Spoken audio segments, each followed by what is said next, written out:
Hello and welcome to today's Ethnic Media Services news briefing.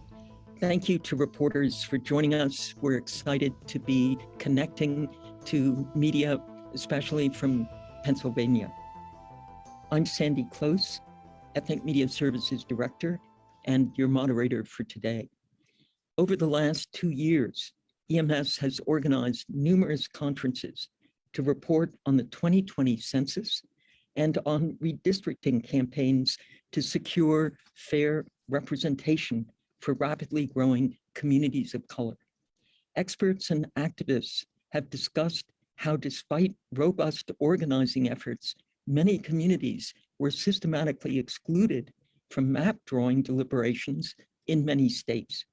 The maps that resulted in Texas, Alabama, North Carolina, Florida, among other states, are actually less representative of the populations that live there than those produced in 2011.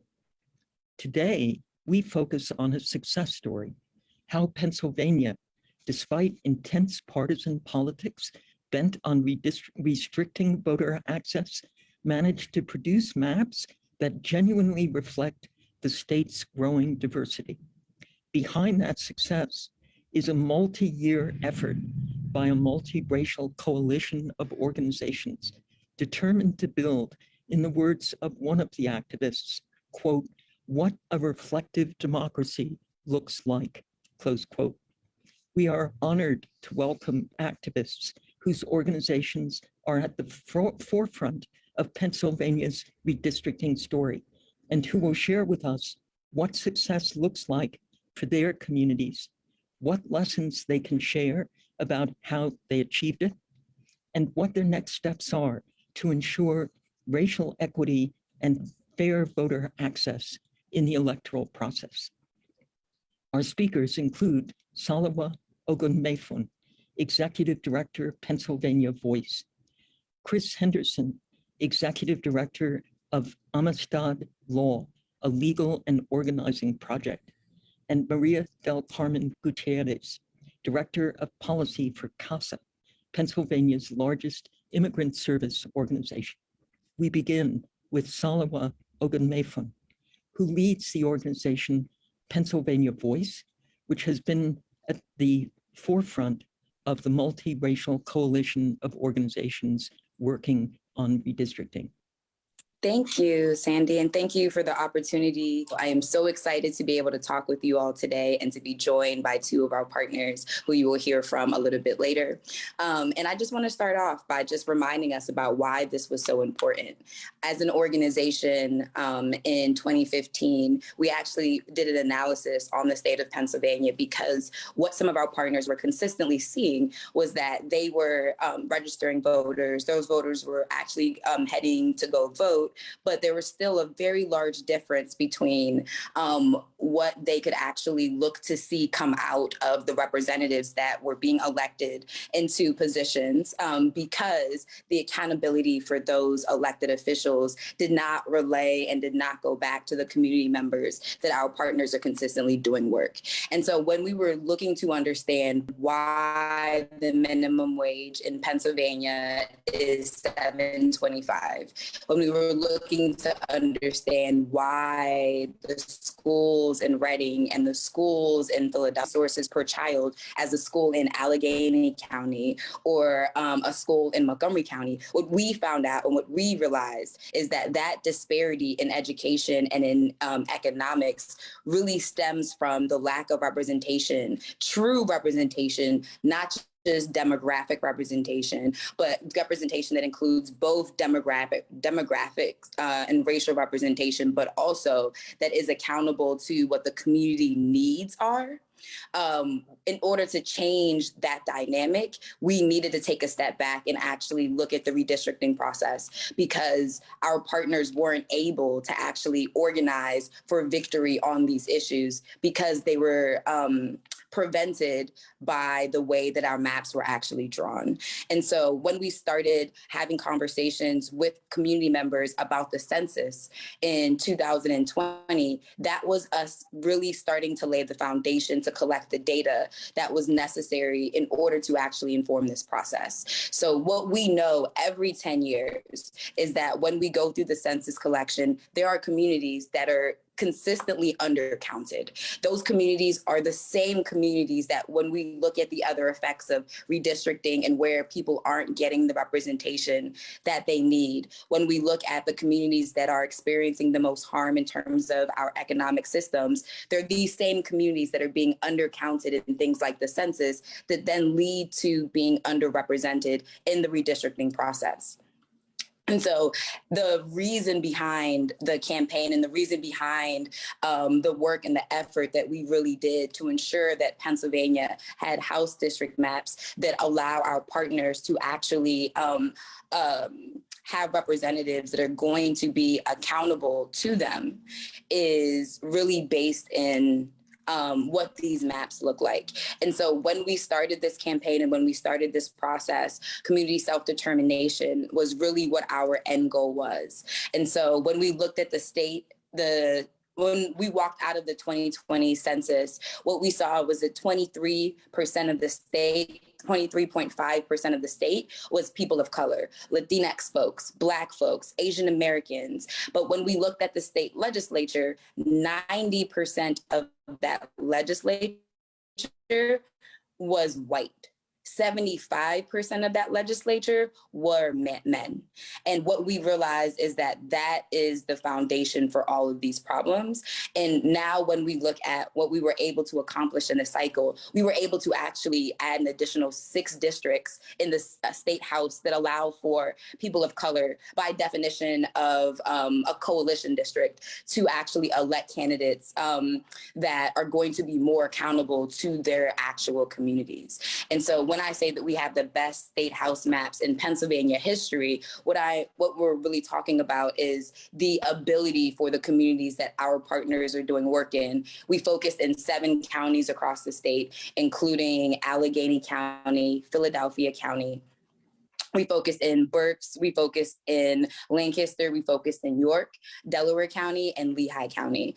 And those are the areas in the state that are experiencing the largest population shifts in growth, and where we had partners that are consistently doing work. And so in just those areas, we were able to add these additional 6 seats and opportunities for the community to actually elect their own candidates of their choice. So a few of my partners are going to talk a lot more about what that process looked like, but I really wanted to lay the foundation for why it was so important for the work that they did in the field in making sure that community members were engaged in this process and were able to actually set for themselves, this is a district that allows me and my neighbors to have the best representation, because when it comes to all of the other issues that our partners are working on consistently, we need to be able to make progress. And that progress was prohibited through the overall redistricting cycle.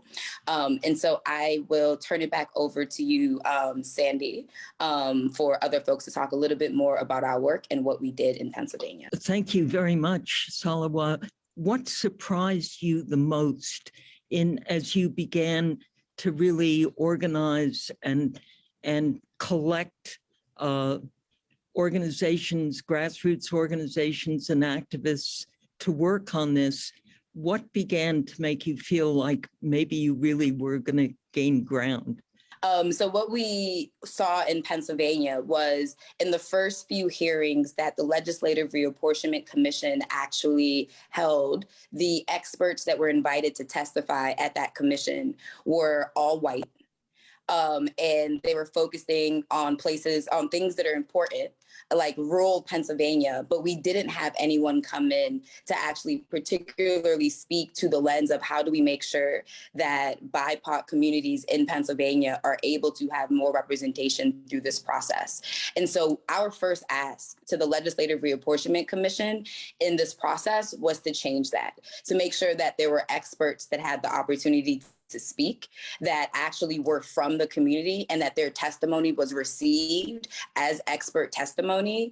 We asked that they increase the amount of hearings that they actually had so that more community members would have the opportunity to actually testify. We asked that they change the time that they were having hearings. Originally, the hearings that they were having were like noon, 1 o'clock in the afternoon, which doesn't allow community members to actually go to work and then come testify and engage in the process. So we made an ask around the timing that they actually have the hearings and that they held them later in the day so that we can do more organizing to turn people out. And when we made those asks of the LRC, they didn't adopt every single thing that we asked of them, but they adopted the intentions behind that. So what we saw after that was they actually invited us as Pennsylvania Voice several times to actually testify as experts. And when they initially introduced their first version of the maps, they asked us to come back to testify again to what our perspective was based on the maps that they submitted. And so what we were able to do is build a relationship with the Legislative Reapportionment Commission throughout this cycle and build our credibility with them in a way that they looked at us as people in the process that they should actually listen to, and people in the process who were providing information that they did not have. And they received that testimony from Chris and from Maria and from Deanna and Make the Road as expert testimony. And they really used that as the foundation for the decisions that they made. And so when the LRC actually introduced their preliminary maps, they introduced them and particularly gave a presentation talking about the new opportunities that were created for Black, Latinx, and Asian American communities to elect candidates of their choice, because we had forced that on the record and put that in place. So I think that the early on way that we were successful, they'll let us know that there was a lot of room to be even more successful, was how the LRC responded to our initial request. And they did adopt some of the pieces that and gave us even more space to put more and more things on the record that they then had to respond to. Thank you so much. Our next speaker is Maria del Carmen Gutierrez, Senior Director of Membership for CASA. Thank you, Sandy. And this is a great opportunity. So I am very grateful for PA Voice and also Sandy for having me. Part of my testimony here and what I am going to be sharing with you is, I think, reflect also what the work that had to be done in almost every district where our people, Latino and Black community lives, and also you know, the people of color live. CASA was part of the allies that defended the authenticity of the census at the Supreme Court. I am talking before 2020, stopping the desire to use that critical tool of the democracy for partisan and private interest. Our work in the census included a message about the importance of being counted, but as well, we had to take the opportunity to clarify that the census was not going to be used to identify the citizens from non-citizens. When we began with the redistricting program, I have to be very honest, because I didn't know what redistricting was. That was the first time I heard the word, and others that I asked about the redistricting process also told me that they were not sure about that process or the meaning of the word. Therefore, I took a lot of training from our partner PA Voice, and also registered myself in trainings on the web about Redistricting 101. as soon as I click why we do not have a lot of people from our communities representing us at the General Assembly in Pennsylvania, and relate that situation, that reality with the redistricting process, that is when I understood that it is not because our candidates were not good enough. It is because of the consequences of the redistricting process. So we trained our organizers, our promoters, and also our leaders, the members that we have in York and Lancaster, and they were in charge of engage our communities in both counties. Remember, this is people that came from that are part of that community. This is not, these are not strangers of our communities. One of the difference from our organization is that we speak the language that our communities and Afro-Latino communities speak, Spanish. So our work was in Spanish. When you think that almost everyone learned, including me, was that our communities are not only our neighbors. The places you go shopping, the church, your kids' schools, the park where you go to have a great time with your families are also part of your community. So that was one of the first lessons that we learned. We opened a new world to our communities. So they immediately understand that they have the right to speak about the essential necessities available to them. Our work helped give us a better understanding of the geography of our communities. We made them realize that we were part of something bigger than we are as individuals. In addition, most important, we have the ability and the opportunity to participate in every process dealing with our communities, making our voices heard. In addition, we taught them how to draw their community maps. That was the first action that we did as soon as they identify what is the geographic, in what places are the places that they went. So we learned and we teach them how to draw in the map that geographical places. So they also vote for the unity maps. We began with the community maps, and then with all those community maps, we create a unity maps, two different unity maps that we were sure that we are not lefting behind any of our members of the community, no matter what color they are, no matter what language they speak.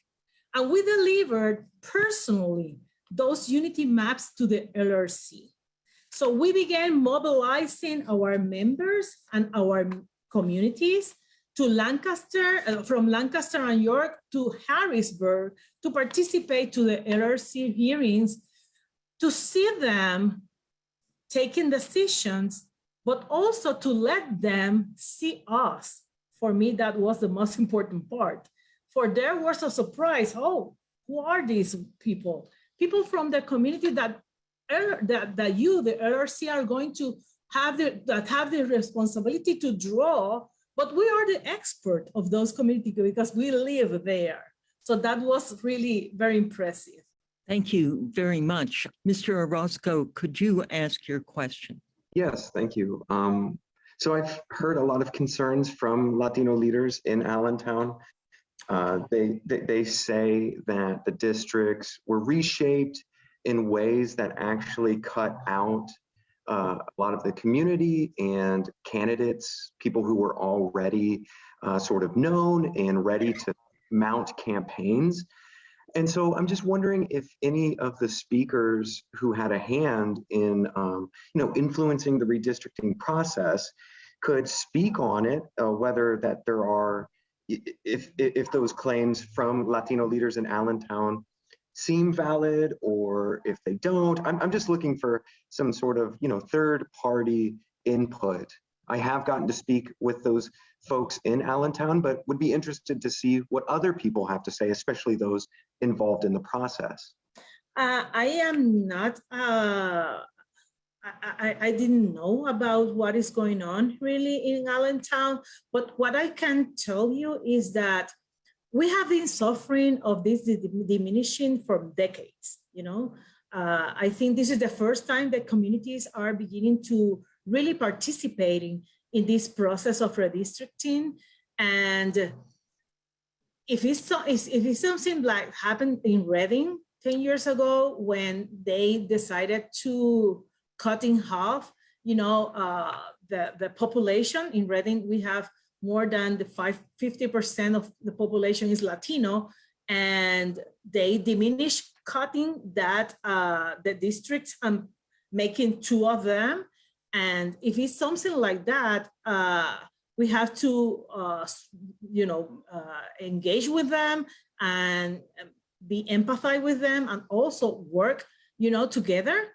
But really, I don't have the information of what is going on right now in Allentown. My work has been in York and Lancaster. I am not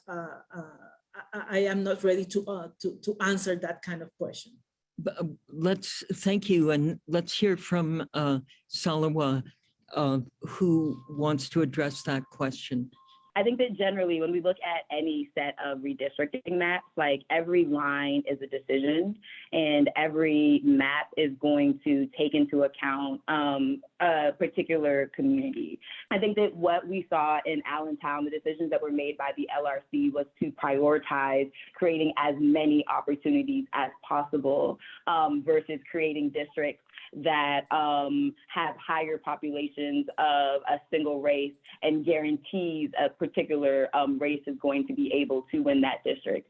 And so there's not like a specific number that you can point to say 30% means that, a Latinx person can win this district, or 40% here means that a Black person can lead this district. That's actually a lot of the work that we were doing around looking at racially polarized voting and what that actually looks like in Pennsylvania, because there's a lot of factors that impact whether or not a candidate will win. That is more than just like the demographics of that district in terms of race, but also the attitudes of the districts or of the other people in that district and the districts around. So if we look at Allegheny County, for example, right, even before this recent redistricting cycle, we had 2 districts in Allegheny County that have a little under 20% people of color, and both have elected Black candidates that represent them and went to the state house.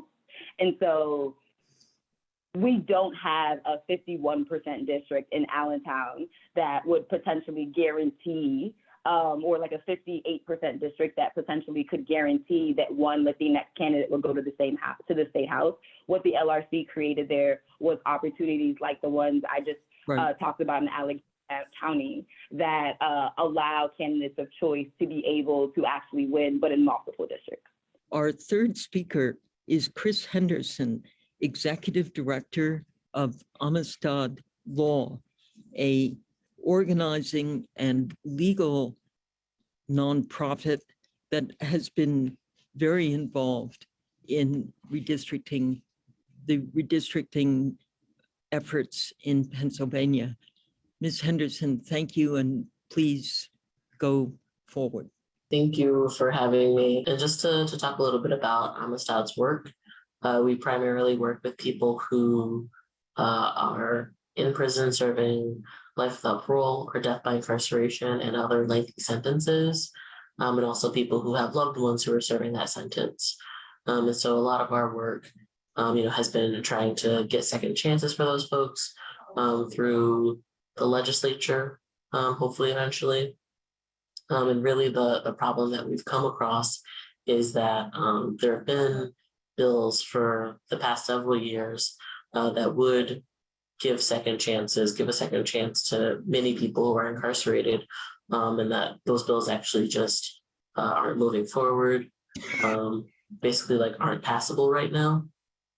And so in working with members of our base through this redistricting process, a lot of our work was based in connecting that work to this process and really trying to make sure people understood like, hey, if there are different people who are in Harrisburg who are elected in our legislature, then these bills become more likely to pass. There are legislators that now are going to understand what this means to our communities and what, would see like the possibilities there. And so, the redistricting process is very confusing in Pennsylvania and in other places. It's a very sort of a convoluted process. It's hard even to just kind of explain it from beginning to end to people. But I think when we were kind of breaking that down into chunks and really talking about, this is the thing that's happening right now. So this is what we want you to do. This is how you can be engaged in that process. We saw people actually having a better understanding of the process overall, and really a desire to engage with it and to see, to want to push for these other possibilities in this space. Can you name one legislative initiative you're particularly focused on? Senator Sharif Street has a bill that would give, that would create a pathway for geriatric parole, medical parole in the state. And so that would allow people who have certain serious medical conditions or who are, aging and not going to be a threat to public safety, and who also are costing the system significantly more money to incarcerate. It would allow those folks a chance to come home, to go before the parole board and to show that they've been rehabilitated, that they have positive things that they would be doing on the outside. And so I think that's the main thing. Thank you so much. And with that, I must conclude our briefing.